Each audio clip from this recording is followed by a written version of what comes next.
अस्सलाम वालेकुम फ्रेंड्स, क्या हाल है आप लोगों के? कैसे हैं? उम्मीद है बिल्कुल ठीक ठाक होंगे। ईद उल अज़हा का चांद नज़र आ गया है। आप सबको बहुत बहुत मुबारक हो। मैं भी आज ईद उल अज़हा के हवाले से ही रेसिपी लेकर आई हूँ। आज मैं आपको बनाना सिखा रही हूँ निहारी। बहुत आसान रेसिपी के साथ आपको बनाना सिखा रही हूँ और जल्दी रेडी हो जाएगी। चलिए जी, हम अपनी रेसिपी की तरफ आते हैं और मैं आपको बताती हूँ हमें सबसे पहले क्या क्या चीज़ें चाहिए। हमें चाहिए 1 किलो बॉन्ग का गोश्त, ये हड्डी के साथ लिया हुआ है मैंने। नमक हस्बे ज़रूरत, 2 टेबल स्पून लहसुन अदरक का paste, 3 to 4 table spoon nihari masala powder. कोई भी किसी भी कंपनी का पैकेट ले लें जो भी आप यूज करते हैं। 2 table spoon red chili powder, 1 table spoon garam masala powder, थोड़ी सी बारीक कटी हुई अदरक, बारीक कटा हुआ हरा धनिया, 4 से 5 अदद बारीक कटी हुई हरी मिर्च, हरा धनिया और अदरक ये हम सर्विंग के टाइम पे डालेंगे। आधी प्याली दही, आधी प्याली आटा, एक दरमियानी साइज की प्याज कटी हुई, ये ऑप्शनल है। जो लोग निहारी में भगार पसंद करते हैं ये उन लोगों के लिए है। जब लास्ट में जब निहारी हमारी रेडी हो जाएगी, थोड़े से तेल में गोल्डन ब्राउन करके इसका भगार लगा सकते हैं, बट ये मैं यूज नहीं करूंगी। ये मैंने सिर्फ आपको दिखाने के लिए, सिर्फ एक एज ऑप्शनल आपको बताने के लिए मैंने रखी हुई है। और 1 पाव तेल। ओके, अब हम निहारी बनाना स्टार्ट करते हैं। सबसे पहले दही में निहारी मसाला, हस्बे जायका नमक और ये रेड चिली पाउडर डाल के मिक्स कर लूंगी। दही में मैंने सारा मसाला मिक्स कर लिया है। अब मैं एक देगची में 1 पाव ऑयल, लहसुन अदरक का पेस्ट, गोश्त और ये दही वाला मसाला सारा डाल के अच्छी तरह से इसको भून लूंगी। ये देखिए 1 पाव तेल के अंदर ये मैंने लहसुन अदरक डाल दिया है। अब मैं इसके अंदर गोश्त और दही वाला मसाला सारा डाल देती हूँ।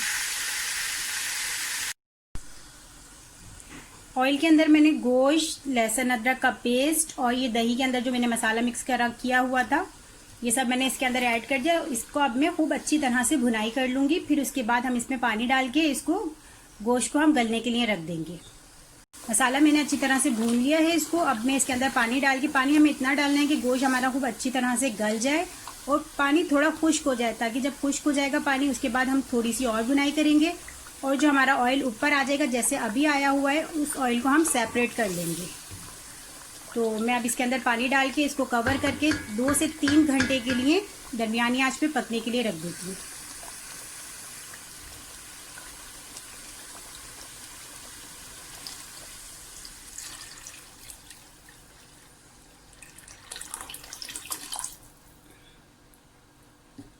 ये देखिए मैंने तकरीबन आधा भगोना भर दिया है पानी का। ओके, अब मैं इसको कवर करके इसको दरमियानी आंच पे पकाने रखती हूँ। फिर ये देखिए हमारा गोश्त बिल्कुल गल गया है। ये तकरीबन 3 घंटे इसको लगे हैं गलने में। ये मैं आपको दिखाती हूँ। ये देखें गोश्त हमारा बिल्कुल गल गया है। अब मैं इसकी भुनाई करूंगी और ये जो ऑयल आप देख रहे हैं ना, ये ऊपर जो नजर आ रहा है ऑयल, ये सारा मैं अलग सेपरेट कर दूंगी। फिर उसके बाद इसके अंदर हम पानी में मिक्स करके आटा डालेंगे और तकरीबन इसको आधा घंटा और मजीद हल्की आंच पे पकाएंगे। ये देखें मैंने भुनाई कर ली थी। भुनाई करने के बाद मैंने इसका ऑयल सेपरेट कर दिया। ये देखें ये मैंने ऑयल निकाल दिया।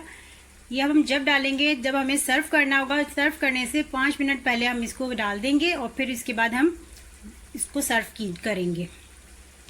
क्योंकि अगर मैं इसी में ऑयल रहने देती तो फिर जब हम आटा डालते हैं, आटे से जो है वो ऑयल बिल्कुल खुश्क हो जाता है, आटा जो है वो जज्ब कर लेता है और फिर हमारा रोगन सही नहीं आ पाता ऊपर। तो इसलिए भुनाई के बाद आप इसको ऑयल को सेपरेट कर लें, उसके बाद फिर आप आटा डालें। अब ये भुनाई हो गई हमारी। अब मैं इसमें थोड़ा सा पानी ऐड करती हूँ। पहले मैं इसके अंदर थोड़ा सा पानी ऐड करती हूँ, फिर इसमें हम आटा डालेंगे।